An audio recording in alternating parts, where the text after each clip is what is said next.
My honor to introduce the governor of the great state of Alabama, Governor Kay Ivey. Thank you so much, Director Hastings. I am so proud to have our Colonel Brian Hastings is the director of the EMA in Alabama. He's only been on the job a few days, but he's already a pro. We welcome you, and we're just pleased to work with you, and I love your reorganization on the floor downstairs, and everybody can see the monitors. Very good. So I'm just pleased to be with all of you today, and I just thank you so much for the work that you're doing here at the Emergency Management Operations Center. And I appreciate all the work that's been done prior to now to get us ready for what we're going to face ahead of us. To our friends in Florida who are currently feeling the impact of this Hurricane Irma, please know that you're in our thoughts and in our prayers as you bear the brunt of this terrible storm. I have spoken with Governor Scott and have pledged any of our available resources to help him and as he meets the needs of his people and ultimately recover from this devastating storm and this natural disaster. My team and I have been monitoring Hurricane Irma since it was a tropical storm and every day since for any possible impact here in Alabama. The early tracks of this storm predicted minimal interaction with our state. However, the most recent forecast suggests that part of the state will see tropical storm conditions. And because we've been preparing for this storm for some time, we've already have a plan and a strategy. We already have resources in place, and we are ready now that Hurricane Irma appears to be headed toward Alabama. In that vein, I previously issued a state of emergency which allowed personnel and resources to be available to respond in any weather events. This morning, under my direction, our state's Emergency Operations Center activated to a Level 1 status, and we've already opened 4 operation centers along the eastern portion of our state. Folks, this is an all-hands-on-deck event, and all of our state agencies are working together to ensure the safety of all Alabamians and of those who have recently sought refuge in our state. I've authorized the National Guard personnel to be deployed immediately for pre-storm preparation efforts and to respond once the storm reaches us. I have also authorized additional National Guardsmen and women to lend a helping hand to our friends in Florida as they respond to Hurricane Irma. The vast majority of Alabamians are only going to be impacted by thunderstorm-like wind and rain conditions with some possible flash flooding. But we do know that in the eastern portions of our state, they need to start preparing themselves for tropical storm conditions. We anticipate that the worst of the weather will arrive in our easternmost counties on Monday and enter others on Tuesday. We currently have tropical storm warnings for the eastern half of central Alabama from September 10 through September 13th, and there are those that are going to speak after me to give you more details in specifics on those areas. We do not expect a level of catastrophic damage that has been recently seen in Texas or in Florida. But folks, we must take this storm seriously. All Alabamians, but especially those in our easternmost counties, must make sure that they and their families are well prepared and heed any further directions from the state and local officials. We will be opening shelters and providing other necessary services to the affected areas in the coming hours and days. Resources are being pre-positioned, and will be deployed as needed arise according to the final trajectory of the storm.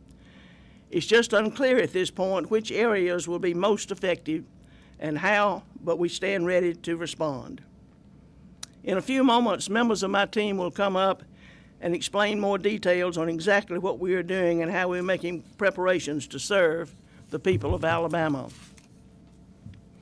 As a result of the events over the past few weeks, many of my fellow Alabamians understandably are concerned and anxious about what lies ahead. That is normal. But regardless of our fears, we can always remember the truth that Alabamians can depend on each other, that we place our faith in the Lord, and that we are willing to face head-on whatever may be thrown at us. Certainly I cannot say for sure what will happen. Storms like this one are very unpredictable. But I am proud to say that we are ready to respond to the people of Alabama. We are ready to protect the people of Alabama. And I also want to let you know that twice already today, once real early this morning, President Trump called me to assure us in Alabama that in his words, he said, "We've got you covered."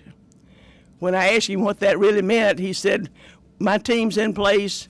We've got Alabama covered," meaning that he's got FEMA standing by looking at Alabama, and he's got members of his cabinet like Dr. Tom Price and others standing by to help us. As President Trump told me this morning, and then again a little later a while ago, he loves Alabama. He's grateful for the people in Alabama, and he wanted us to know that he's aware of our situation and stands ready to help. That is a good feeling from President Trump, and I'm proud to share it with you. To my fellow Alabamians, please be sure that you take this storm very seriously. Be sure that you are prepared and have a plan in place. Now is the time to stock your supplies that you need. Be prepared for whatever comes. I am so grateful that we have such a fine team in Alabama to guide all of us through this difficult period. Thank you. May God continue to bless each of you, your families, and the great state of Alabama. Now I want to ask John DeBlock with the National Weather Service in Birmingham to come and discuss the latest forecast on Hurricane Irma. John? Thank you, Governor. Well, first and foremost, our thoughts and prayers are with the citizens and the first responders and our National Weather Service colleagues in Florida that are going through Hurricane Irma right now. Hurricane Irma remains a major hurricane, and as of noon Central Time was 50 miles west of Naples, Florida, with winds estimated at 130 miles per hour. Irma was moving north at about 9 miles per hour. On that course and trajectory, we're already seeing the outer rain bands of Irma reaching South Alabama, the extreme southeastern wiregrass portion of the state. Later this evening and tonight, before midnight, we're expecting to see tropical storm force winds enter the state with winds of 39 to 73 miles per hour possible. Right now, we have a tropical storm warning that is in effect for much of the southeastern portion of Alabama, roughly U.S. Highway 231 up to Montgomery, I-65, and to the east, south of Interstate 59. Those locations need to be prepared in the next 24 to 36 hours for tropical storm force winds of 30 to 45 miles per hour with gusts as high as 60 miles per hour. Locations along the ridgetops can expect to see perhaps enhanced winds above and beyond that. Now, with these types of wind speeds, we can expect to see trees falling, the possibility of power outages, and we're particularly concerned for structures being impacted by falling trees.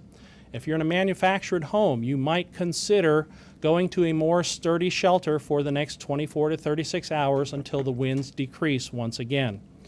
We're also looking at some rainfall, well in excess of 1 to 3 inches, basically along and west of Interstate 65, with a maximum accumulation of about 4 inches on the Alabama-Georgia state line.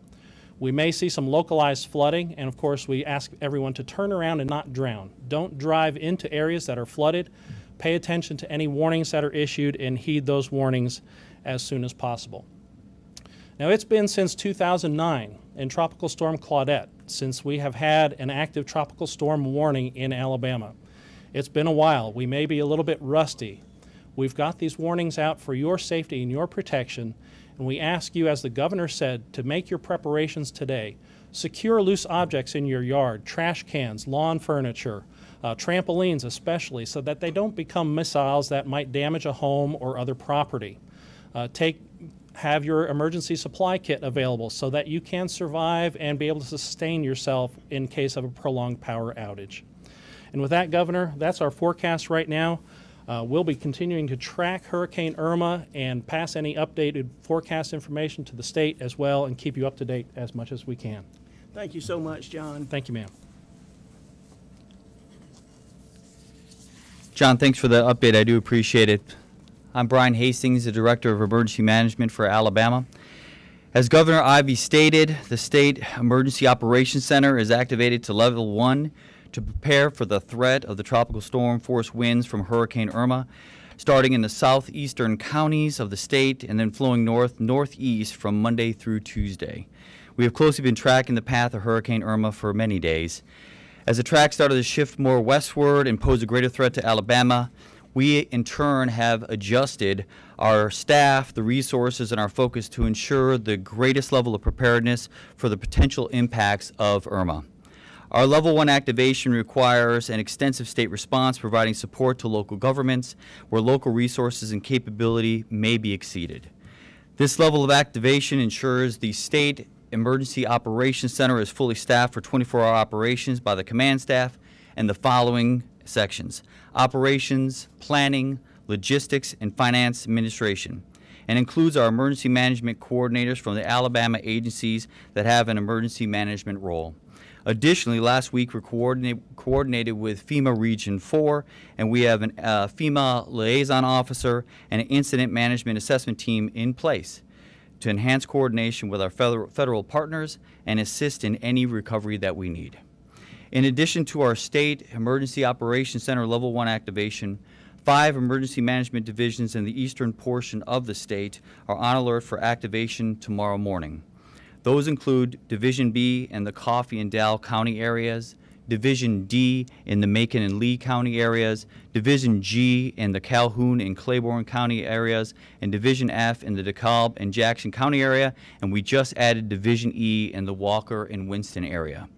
Daily, we conduct state coordination group calls. These calls are an avenue that allows all responding agencies the opportunity to coordinate and work together in response to Hurricane Irma. Any successful response operation requires a unified effort, and I am pleased at our team's effort to this point. It has truly been inspirational. At this time, I want to introduce Paul Smelly of the Alabama Department of Human Resources, and then he'll be followed by George Connor of the Alabama Department of Transportation.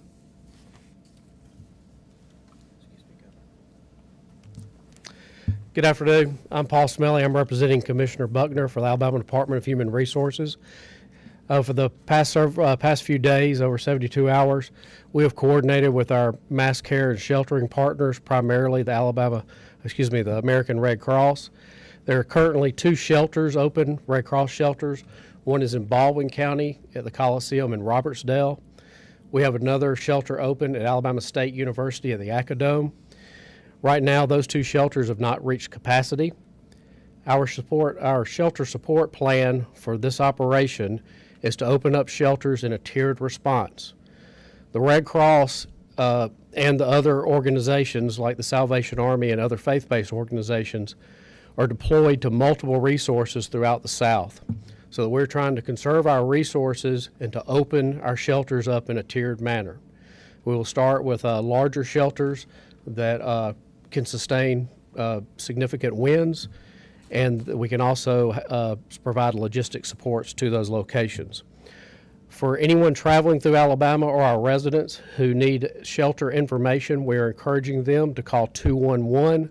Our partners at the Alabama Department of Transportation have put these up on message boards throughout the state, and we are also asking them to call 1-800-RED CROSS. The Red Cross also has an app for anybody who has smartphone capability, and to date, 211 has received and fielded over 700 calls since Friday. Also, we're coordinating with our other states, including Florida, to assist them in any sheltering missions that may come up and to coordinate our resources. Pending any of your questions, that's all I have, Governor. Thank you so much. Yes, ma'am.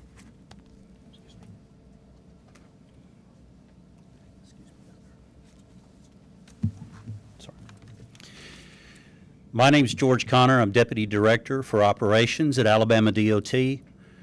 Would like to take this opportunity to say that as we go into this approaching storm, we would very much like for you to be aware and help us get the message out to use the following site for up-to-date traffic information. It's www.algotraffic.com, ALGOTRAFFIC.com. It is the most up-to-date place you can get information on traffic conditions, and we appreciate your help in disseminating that.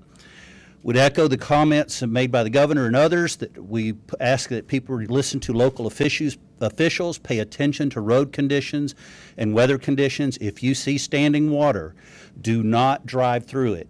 During high wind events, if you're on a high elevation bridge, please be careful, avoid travel if possible. Be alert for crews that are responding to emergencies, to felled trees, to making repairs, and for first responders. They'll be out and their attention is focused elsewhere. We ask for your help in keeping them safe. ALDOT is continuing to monitor traffic, responding to issues that arise. Currently, traffic volumes are moderate and are moving well. There are areas of local congestion, but traffic is moving. Areas and district offices are making preparation for readiness for the storm and for afterwards, and we are turning our attention to the next big challenge, which will be re-entry of the evacuees and managing that traffic when it happens. Thank you very much. Thank you so much. Yes, ma'am. Thank you, George. Thank you, Paul. At this time, I would like to open it up to the press corps for any questions, and then those questions that I can't answer, I'm going to have our experts here answer them for you. Are there any questions? Yes, sir. Central Alabama will remember Hurricane Opal that did a lot of damage when it came up through the state. Does this have the potential to be similar to that, or do you know yet? I am reluctant to say anything about the nature of the impact of a storm.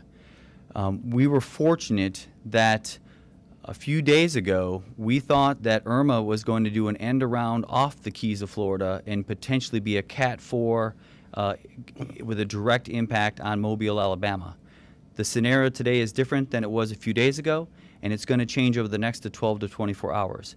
What I can tell you, and I know that John will be able to give you more specifics, is that this is a wind event, and this will be a rain event up in the northeast, potentially with some few tornadoes as the low goes into the Tennessee River Valley, and it may just stall there. Alabamians, we have done this before. You know how to do this.